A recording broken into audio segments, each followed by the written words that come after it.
오늘 봉독한 말씀을 가지고 열매 맺는 삶이라는 제목으로 우리 같이 말씀을 나누기를 원합니다. 오늘 본문에 보면 예수님께서 우리에게 말씀하시기를 나는 참 포도나무요 너희는 가지라 라고 말씀하셨습니다. 오늘 이 말씀의 요한복음의 15장에 나오는 핵심의 말씀은 뭐냐면 열매입니다. 우리 열매 맺는 삶이라는 거죠. 여러분, 우리가 이 땅에 하나님께서 우리를 보내신 목적은 뭐냐면 열매 맺는 삶을 살기 위한 것입니다. 그 어떠한 사람도 이 땅에 왔을 때 그저 열매 없이, 아무런 어떠한 열매가 없이 그냥 살다가 하나님께로 오라고 그렇게 보내신 사람은 아마 한 명도 없을 것입니다. 여러분, 예수님의 삶을 보면 예수님 삶 자체는 열매 맺는 삶이었죠. 그 예수님께서 십자가에 돌아가셔서 십자가에 죽으실 때에 예수님께서는 내가 다 이루었다라고 그렇게 말씀하셨습니다. 그 다 이루셨다는 것은 무엇입니까? 열매를 맺었다라는 것입니다.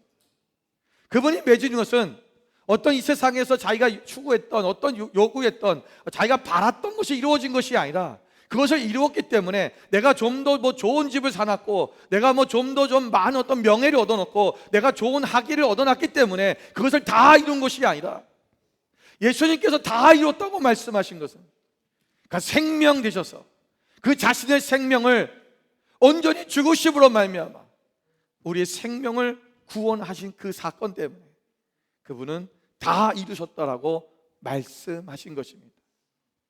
다시 말하면 열매라고 하는 것은 무엇이냐? 바로 생명을 살리는 것입니다.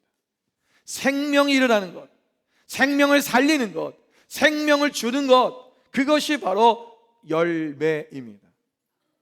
우리가 열매를 따먹지요. 우리는 그 열매를 먹음으로 말미암아 우리가 살 수 있습니다. 그걸 먹지 않으면, 여러분, 과거에, 지금은 우리가 고기도 먹고 별의별 거 다 먹지만 과거에 하나님이 인간을 창조하셨을 때 그들이 먹을 수 있는, 인간에게 먹을 수 있게 하신 오직 유일한 음식이 뭐냐면 열매입니다. 너희가 이 에덴 동산에 있는 모든 열매는 다 먹되 너희가 선악을 알게 하는 나무 열매는 먹지 말아라. 오직 우리에게 생명을 주는, 우리가 살할 수 있도록 우리에게 먹을 수 있는 그것이 뭐냐? 우리 영양분과 우리 모든 것을 줄 수 있는 것은 바로 열매였습니다. 이 열매는 바로 사람을 살리는 것입니다. 생명을 주는 것입니다. 오늘 예수님의 그 사셨던 본질의 삶을 얘기한다면 바로 예수님의 본질은 바로 열매 맺는 삶입니다. 그렇다면 우리 또한 예수님과 함께 우리가 예수님을 따라가는, 예수님을 본받는 삶을 산다면, 그렇게 살아야 된다면 우리 또한 예수님처럼 열매 맺는 삶을 살아야 될 것입니다. 여러분, 요한복음 10장 37절부터 38절의 말씀에 보면 이렇게 기록되어 있습니다. 만일 내가 내 아버지의 일을 행하지 아니하거든 나를 믿지 말거니와, 내가 행하거든 나를 믿지 아니할지라도 그 일을 믿으라. 그리하면 너희가 아버지께서 내 안에 계시고 내가 아버지 안에 있음을 깨달아 알리라 하시니. 예수님 말씀하시기를 내가 아버지께서 행하신 그 일을 행하지 않는다면 너희 나를 믿지 말아라는 거예요. 왜? 예수님 또한 그분이 아버지가 하는 그 일을 행하지 않는다면 예수님은 필요 없는 거예요. 그분의 존재는 그냥 똑같은 다른 인간과 같은 것입니다. 그런데 만약에 내가 그 일을 하고 있다면, 아버지가 행하시는 그 일을 하고 있다면 나를 믿지는 않더라도 그 일은 믿으라라는 거죠. 그만큼 하나님이 행하시는, 예수님께서 행하신 그 일, 그 열매 맺는 삶, 그 삶은 너희가 본받고 따라와라 이거예요. 여러분, 우리가 예수님 안에서 그분이 행하신 그 일을 우리가 따라가고 그분이 행하신 그 일을 하려면 어떻게 되냐면 먼저 그분과의 관계가 친밀한 관계로 바뀌어져야 됩니다. 여기 오늘 본문의 말씀은 5절에 뭐라고 말씀하고 있습니까? 나는 포도나무에 너희는 가지라. 그가 내 안에, 내가 그 안에 거하면 사람이 열매를 많이 맺나니 그랬어요. 여러분, 가지는 포도나무에 붙어 있어야 됩니다. 포도나무에 붙어 있지 않으면 그 가지는 열매를 맺을 수가 없습니다. 이것이 뭐야? 친밀함이라는 것입니다. 하나님과의 관계가, 하나님과 우리의 관계가 완전히 밀착되어져 있는, 여러분, 이 가지는 포도나무에 붙어 있지 않으면 포도나무와 상관이 없는 거지요. 여러분, 이 열매를 맺는 것은 누가 열매를 맺냐면 가지가 열매를 맺습니다. 그러나 이 가지의 열매를 맺게 하는 것은 누굽니까? 포도나무입니다. 포도나무의 역할은 뭐냐면 포도 열매를 맺게 하는 것인데, 그게 뭐냐면 포도나무의 목적이에요. 그러니까 하나님이 행하고자 하시는 일은 뭐냐면 열매를 맺는 거예요.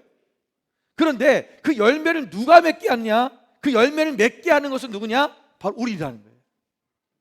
우리가 하나님과 함께, 예수님과 함께 붙어 있을 때, 그분과의 관계 속에서 온전히 밀접한 관계 속에 있을 때 우리가 열매를 맺을 수 있다라는 것입니다.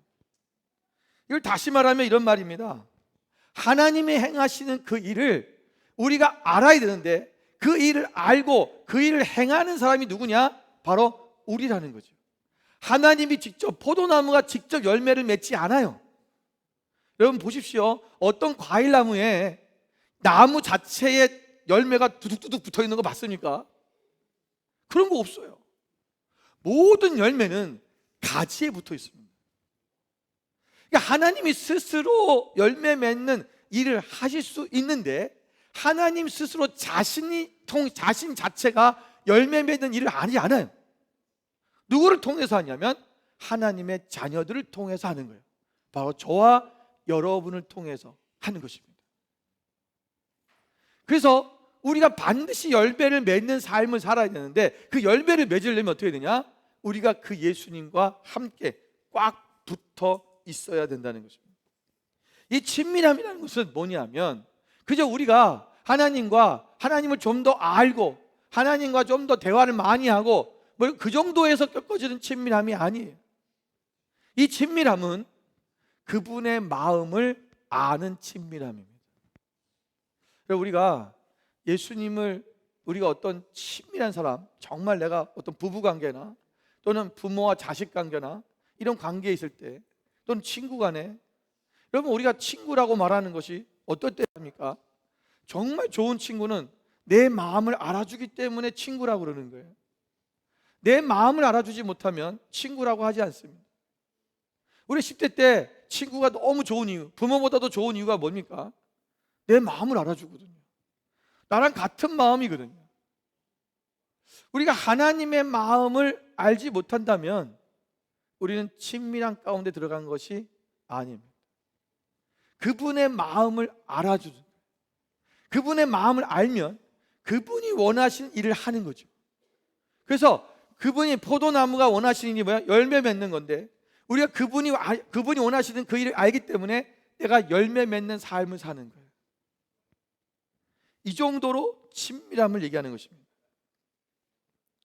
우리가 하나님의 아버지께서 행하시는 일을 우리가 알고 그것을 보고 하나님께서 원하시는 그 일을 함께 동참해 가는 것입니다.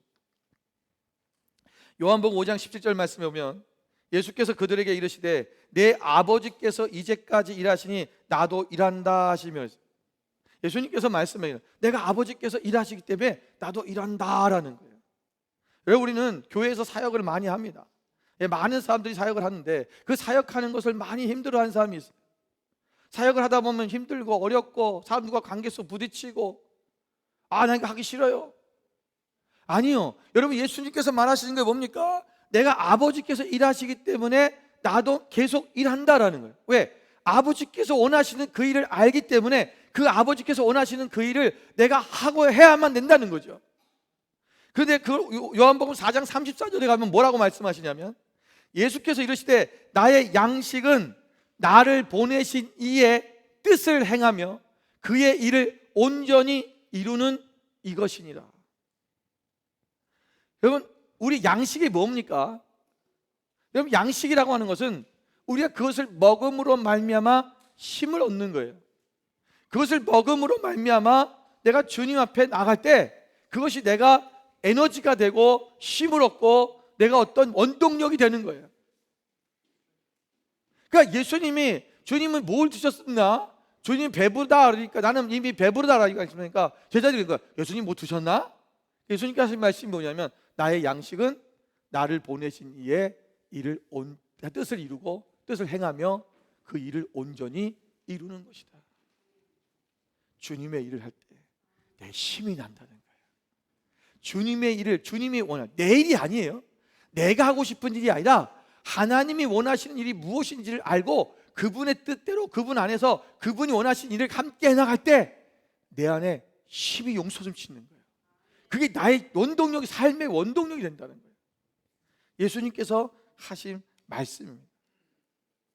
여러분, 예수님께서는 그분의 사역을 하시는 데 있어서 자기가 원하는 일을 하는 것이 아니라 하나님께서 원하시는 일을 했고 하나님이 하라고 하신 그 일을 행할 때 그분은 그것이 자기의 양식이요 나의 힘이요 능력이라고 말씀하고 계신 것입니다. 예수님께서는 어떤 핍박과 대적들이 그를 공격하더라도 그 하나님이 하라고 하신 그 일은 그가 항상 했던 것을 우리는 잘 알 수 있습니다. 여러분, 우리가 아버지 일에 어떻게 동참할 수 있을까요? 요한복음 5장 19절부터 20절 말씀에 보면 그러므로 예수께서 그들에게 이르시되 내가 진실로 진실로 너희에게 이르노니 아들이 아버지께서 하신 일을 보지 않고는 아무것도 스스로 할 수 없나니 아버지께서 행하시는 그것을 아들도 그와 같이 행하느니라. 아버지께서 아들을 사랑하사 자기가 행하시는 것을 다 아들에게 보이시고 또 그보다 더 큰 일을 보이사 너희로 놀랍게 여기게 하시리라. 여기 세 가지를 말씀하고 있죠. 첫 번째 무엇입니까? 나는 스스로 아무것도 할 수 없다라고 말씀하고 있어요. 다음 장면 좀 보여주세요. 나는 스스로 아무것도 할 수 없다. 예수님께서 오늘 자기 스스로, 예수님이 그럴 능력이 없습니까? 예수님은 능력이 있어요. 하나님의 아들이시고 삼위일체의 한 분이세요. 그런데 그 하나님이 나는 스스로 아무것도 할 수 없다는 것은 내가 할 수 없다는 그 얘기가 아니라 나는 하나님의 일을 알지 않고는, 하나님이 원하시는 것을 알지 않고는 일을 안 한다는 거예요. 그런데 우리 인간은요, 하나님이 원하시는 일을 우리가 알기도 전에 먼저 우리가 일을 해요. 내가 하고 싶은 일을 하는 거죠. 그게 잘못된 거예요. 하나님이 능력이 없어서 그랬습니까? 하나님이 예수님께서 지식이 없어서 그랬습니까? 예수님이 능력이 없어서 그랬습니까? 아니죠. 예수님은 항상 하나님 아버지의 행하심을 보고 그 일을 행한다 그랬어요. 그런데 중요한 한 가지는 또 뭐냐면 아버지께서는 아들을 사랑하셔서 아버지의 행하심을 다 보여주신다. 더 큰 일도 보여주실 것이다. 우리에게 하나님께서 말씀하시고 보여주신다는 거예요. 그러면 우리는 그분이 행하신 일이 무엇인지를 알고, 그분이 행하신 일을 알고 우리는 그 일에 동참하고 행하는 것입니다. 여러분, 열매를 맺는다는 것은 바로 하나님과 친밀한 교제 가운데서 하나님이 행하신 일을 보고 그 일에 동참하는 것입니다. 그렇다면 우리가 열매 맺는 삶이란 무엇이냐? 첫 번째, 이 삶은 하나님께서 우리를 택하신 목적입니다. 하나님 우리를 택하신 목적은 뭐냐? 우리가 열매 맺기를 원한다는 거죠. 자, 요한복음 15장 16절 말씀에 보면 같이 한번 읽겠습니다.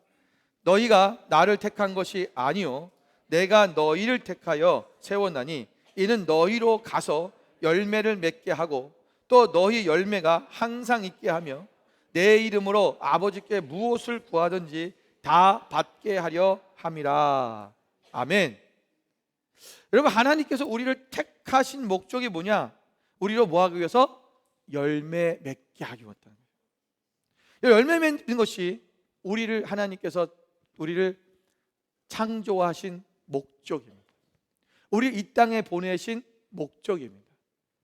여러분 어떠십니까? 여러분 열매 맺는 삶을 살고 계십니까? 열매가 있으십니까?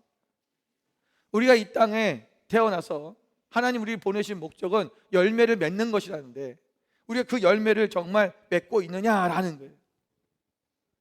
여러분, 이 열매는 아까도 말씀드린 것처럼 생명의 열매입니다. 생명을 살리는 것이고 생명을 낳는 것입니다. 우리가 오늘 하나님이 이 땅에 보내신 것은 우리로 하여금 너 혼자 잘 먹고 잘 살라는 것이 아니라, 너 혼자 예수 믿고 구원받으라는 것이 아니라, 오늘 죽어가는 영혼들을 살리라라는 거예요.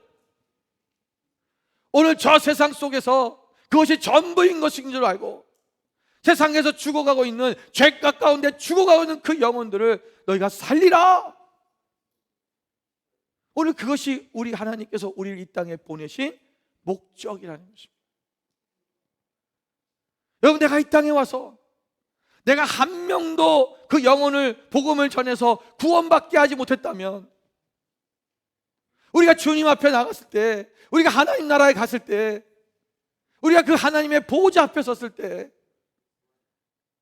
우리는 어떤 모습으로 하나님 앞에 서게 될 것이냐? 부끄럽지 않을까요? 정말 죄송하지 않을까요? 딸아, 아들아, 너 세상에서 무엇하다 왔니? 라고 물어보신다면, 겁나게 열심히 살아서 정말 멋있는 집 짓고 그리고 살다 왔어요.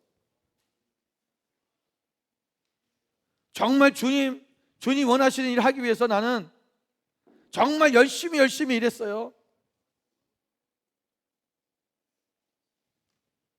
너로 인해 한 영혼이 살아나느냐? 너 때문에 이 하늘나라에 온 영혼이 있느냐? 물어보신다면 우리 무엇이라고 대답하겠습니까? 오늘 우리를 택하신 이유, 바로 그거라는 거예요. 여러분, 하나님은 우리를 택했다는 것입니다. 에베소서 1장 3절 5절 보면, 찬송하리로다 하나님 곧 우리 주 예수 그리스도의 아버지께서 그리스도 안에서 하늘에 속한 모든 신령한 복을 우리에게 주시되, 곧 창세전에 그리스도 안에서 우리를 택하사 우리로 사랑 안에서 그 앞에 거룩하고 흠이 없게 하시려고 그 기쁘신 뜻대로 우리를 예정하사 예수 그리스도로 말미암아 자기의 아들들이 되게 하셨으니. 저와 여러분은 하나님께서 이미 우리를 택하셨다는 거예요. 창세전에 택하셨어요. 그리고 우리를 하나님의 자녀가 되게 하셨다라는 것입니다. 여기 있는 그 누구 하나도 하나님의 택함이 없이 이곳에 있는 분은 아무도 없습니다. 택하심을 받은 사람은 반드시 열매를 맺어야 된다. 열매를 맺어야 된다. 나는 포도 열매 맺고 싫은데요. 나는 사과 열매 맺기 싫은데요. 여러분, 포도나무 가지가, 여러분, 사과나무 가지가 나는 그 열매를 맺기 싫어요 라고, 나는 다른 열매를 맺고 싶다고 그렇게 외치고 있다면 그것처럼 어리석은 게 어디 있겠어요? 반드시 포도나무에 있는 가지는 포도 열매를 맺는 것이 당연한 것이고, 사과나무 가지는 사과 열매를 맺는 것이 당연한 거예요. 근데 어느 날 지나가다 보니까 사과나무에 배가 열려 있는 거예요.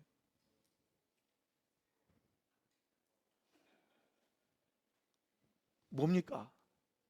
둘 중에 하나지요. 그 열매가 가짜든지, 누가 만들어서 모형으로 붙여놓은 가짜든지, 아니면 그 나무는 고장난 거예요. 그 가지는 고장난 거예요. 뭔가 잘못된 거죠. 오늘 우리의 정체성이 하나님의 자녀인데도 불구하고 하나님의 자녀의 열매를 맺는 것이 아니라 이 세상의 마귀의 사단의 열매를 맺고 있다면, 그것이 우리의 입에서, 우리의 행동에서, 우리의 삶에서 나타나고 있다면 가짜인 거예요.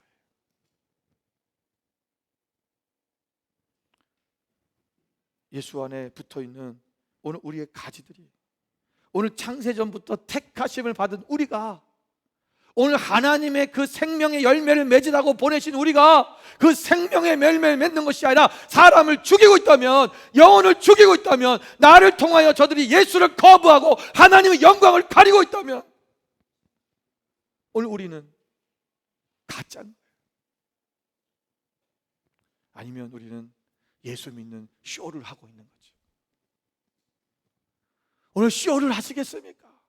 아니면 진실된 나의 모습, 우리 그리스도의 자녀, 하나님의 자녀의 모습으로 내가 살아가겠냐는 거예요. 한 영혼에 대한 애절한 갈등을 느끼십시오. 나만이 하나님을 만나고 싶어하는 그 갈망 안에 거하는 것이 아니라, 거기에 머무는 것이 아니라, 한 영혼이 죽어가고 있는 그 영혼에 대한 갈망이 있어야 돼요.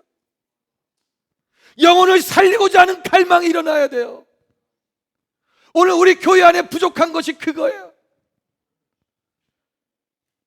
나만 바라보지 마세요. 나만 은혜 받고 사는 것이 아니에요. 영혼에 대한 사랑, 그 영혼에 대한 갈망. 저들이 죽어가고 있어요. 하나님, 내가 사랑하는 내 자녀가, 내가 사랑하는 내 아내가, 내 남편이, 내 사랑하는 부모님이, 내 사랑하는 이웃이, 내 사랑하는 동료가 죽어가고 있어요. 살려주세요. 하나님.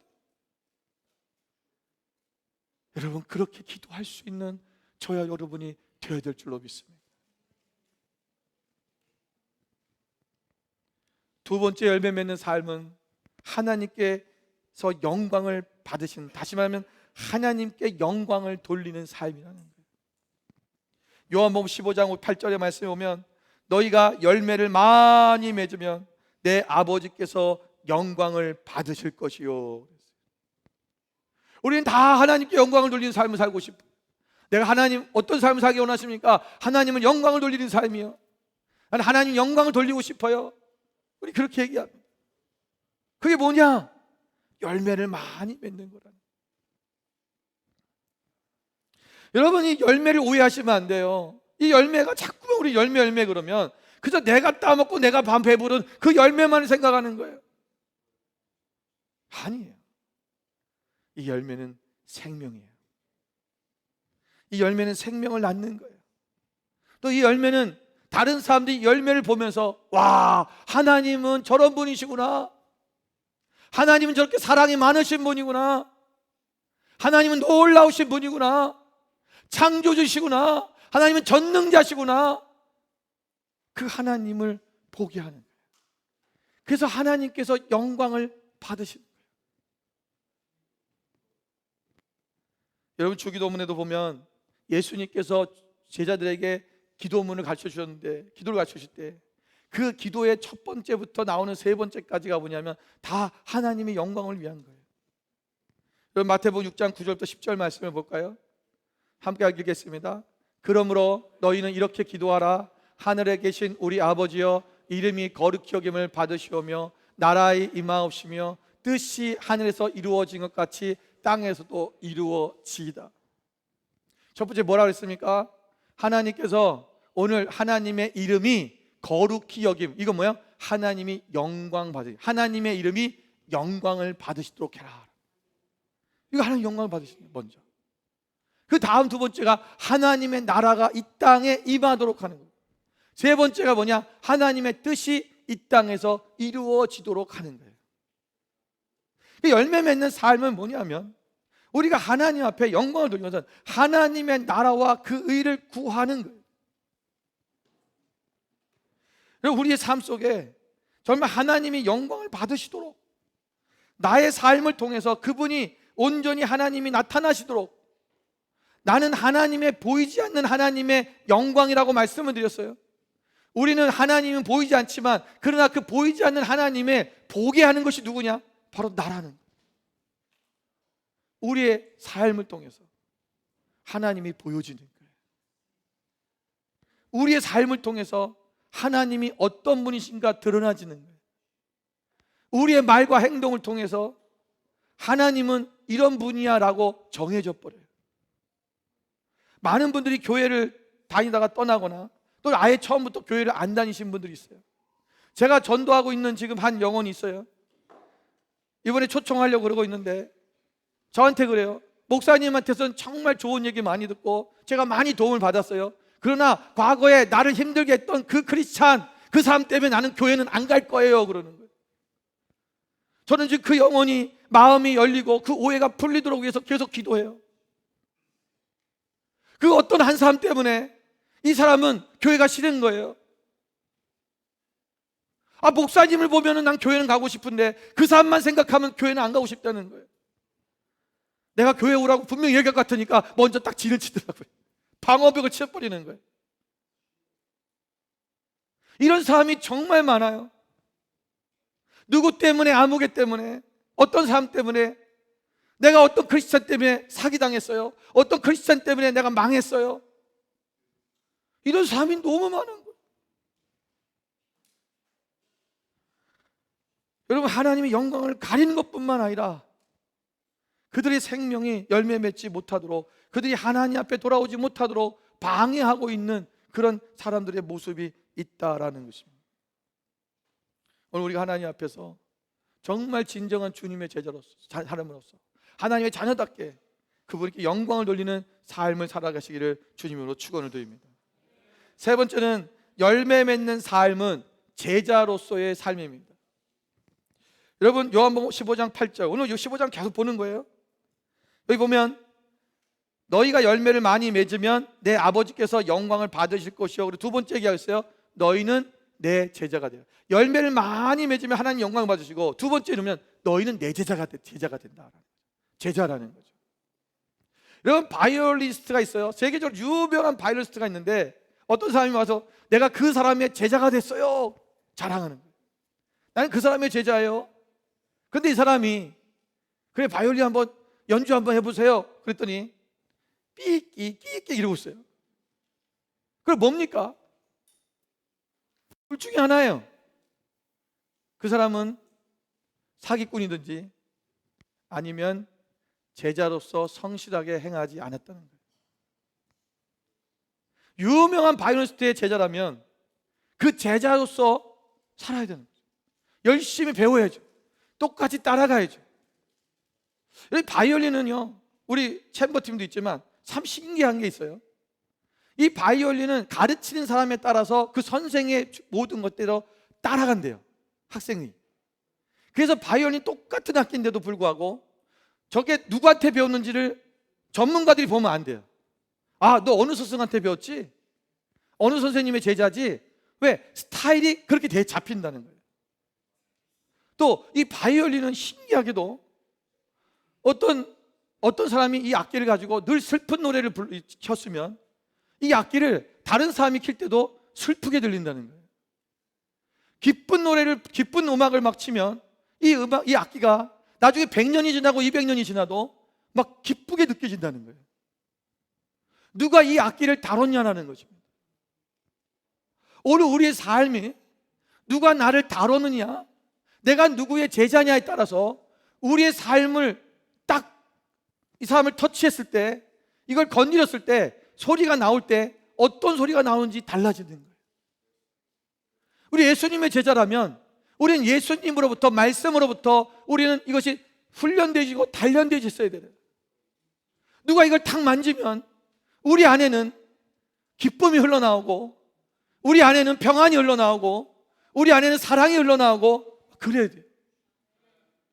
그런데 누군가 이거를 탁 건드리니까 분노와 미움과 시기와 막 이런 것이 푹푹푹 튀어나와요.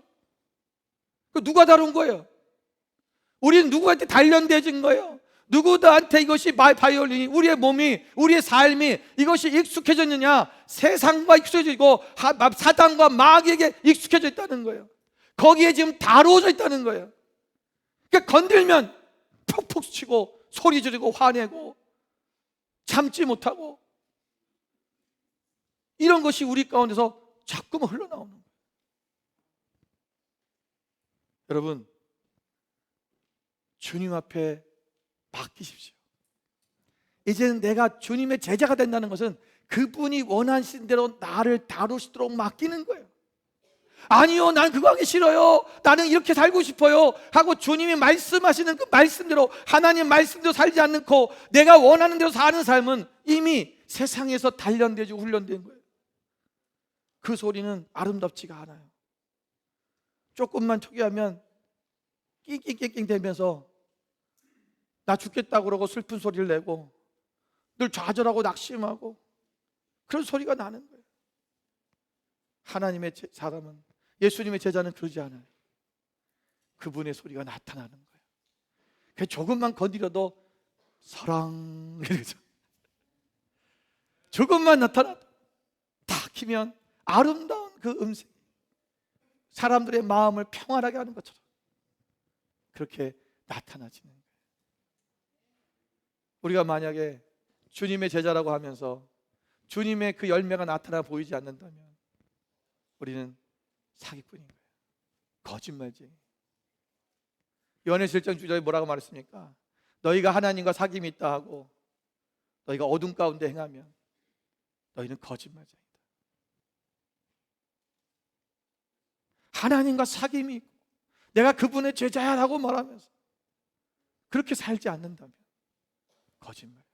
이게 좀 강하게 말하면 너 사기꾼이야 이래. 사기꾼. 거짓말하는.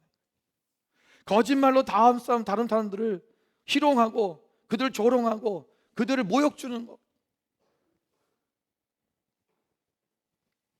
오늘 우리의 삶이 거짓된 삶이 아니라 진실로 주님 앞에 이 열매 맺는 제자의 삶을 살아가시기를 주님으로 축원드립니다. 네 번째는 열매 맺는 삶을 살 때 하나님께서 우리의 기도를 응답하신다 그랬어요. 여기 요한복음 15장 16절 말씀에 보면, 오늘 16절의 말씀에 뒤에 보면요, 너희가 나를 택한 것이 아니요 내가 너희를 택하여 사왔나니 그랬어요. 이는 너희로 가서 열매를 맺게 하고 또 너희 열매가 항상 있게 하여 내 이름으로 아버지께 무엇을 구하든지 다 받게 하랍니다. 우리가 하나님이 열매 맺어서, 그럼 너 열매 맺으면 그 하나님이 너 열매고 하나님이 열매를 막 넣어서 하나님이 기분 좋아갖고 하나님이 열매를 풍성하게 쌓아놓고 그거 누리시기 위해서 하나님 우리 열매 맺는 게 아니라, 열매를 맺으면 누구한테 유익이 있냐면 우리한테 유익이 있다는 거예요. 무슨 유익이 있느냐? 기도하든 무엇을 구하든지 다 받게 하며. 그러니까 열매 맺는 사람에게 하나님께서는요, 무엇을 기도하면 응답하신다는 거예요. 구하는 대로 주시겠다고 약속하신 거예요. 여러분, 우리가 어떻게 일이 일어납니까? 내가 무엇을 구하면 구하는 대로 이루어지는 것, 그거는 아까도 말씀드렸지만 그 하나님의 마음을 아는 거예요. 그분이 원하시는 일이 무엇인지를 아는 거예요. 그래서 그것을 알고 거기에 동참하니까 열매가 맺어지는 거예요. 그 열매 맺는 삶이에요. 그러니까 이 열매는 뭐예요? 하나님이 늘 원하시는 거예요. 이걸 아는 사람은 늘 구하는 것이 뭐냐면 그 열매를 구하는 거예요. 하나님이 원하는 것. 그러니까 하나님이 원하는 것만 구하니까 하나님이 늘 응답하시죠. 당연한 거죠. 제가 집사람하고 연애를 할 때 우리 아내는 분식을 그렇게 좋아해요. 그래서 늘 떡볶이를 먹으러 가자 그래요. 저는 떡볶이를 정말 싫어했어요. 왜냐하면 저는 가래떡에 대한 이 아주 아픈 트라우마가 있어요. 그래서 가래떡을 먹다가 체해가지고 죽을 뻔한 데가 있어요. 어렸을 때 있어서 가래떡을 안 먹어요. 다른 떡은 다 좋아하는데 가래떡을 못 먹었어요 그때. 먹으면 체하는 거예요. 그런데 우리 아내가 그것을 먹고 싶다고, 그때 이제 연애 막 초기에 이러니까 어떻게 해요? 같이 먹어줘야 되잖아요. 난 그거 싫어, 안 먹어, 난 못 먹어 이러면 다른 걸 먹어야 되는 거예요. 그러면 이게 서로 마음이, 저 사람은 내랑 이거 안 맞네 이런 얘기 하는 거죠. 우리가 안 맞아 이런 얘기가 뭐냐면 내가 원하지 않는 걸 자꾸 구하니까 안 맞는다 그러는 거예요. 여러분이 하나님과 안 맞죠? 잘 안 맞아 하나님 거죠? 하나님은 꼭 나는 이렇게 하고 싶은데 하나님 이렇게 하라고 그러고, 하나님 나는 저거 하고 싶은데 하나님 이거 하라고 그러고, 나는 이렇게 살고 싶은데 하나님 저거, 정말 하나님 나랑 정말 안 맞습니다. 이런 사람 정말 많아요. 왜 안 맞겠어요? 하나님 원하는 대로 안 사니까 안 맞는 거예요. 그러니까 우리가 내가 바꾸면 되죠. 내가 그때부터 떡볶이를 먹기로 결심한 거죠. 기도하고 정말 기도하고 떡볶이 먹었어요. 하나님 체하지 않게 해달라고. 네. 그런데 정말 안 체하더라고요. 그때부터는 자연스럽게 그냥 어디 떡볶이 먹을까 그런 거죠. 내가 먼저. 그 우리 사람은 너무 좋아하는 거예요. 빨리 떡볶이 먹으러 가자고. 서로 마음이 맞는다는 거죠. 야, 서로 마음이 맞네. 음식도 맞네. 웬걸 맞지 않았어요. 네. 나랑 식성이 정말 반대예요. 나는 이 스시 이런 거 굉장히 좋아하는데 우리 사람 스시를 안 먹어요. 날거를 절대 안 먹어요. 하여튼 뭐든지 생거는 절대 안 먹어요. 다 익혀 먹어야 돼.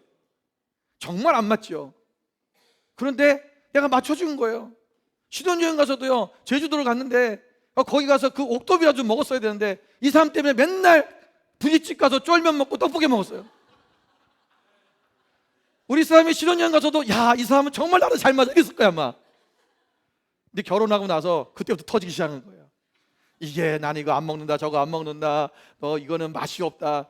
저희 사람이 도대체가 안 만든 거예요, 음식이. 근데 이 사람을 내 사람 만들려고 맞는 척 했어요.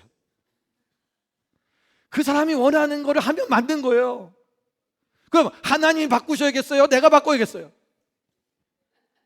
내가 바꿔야죠. 내가 바꿔야죠.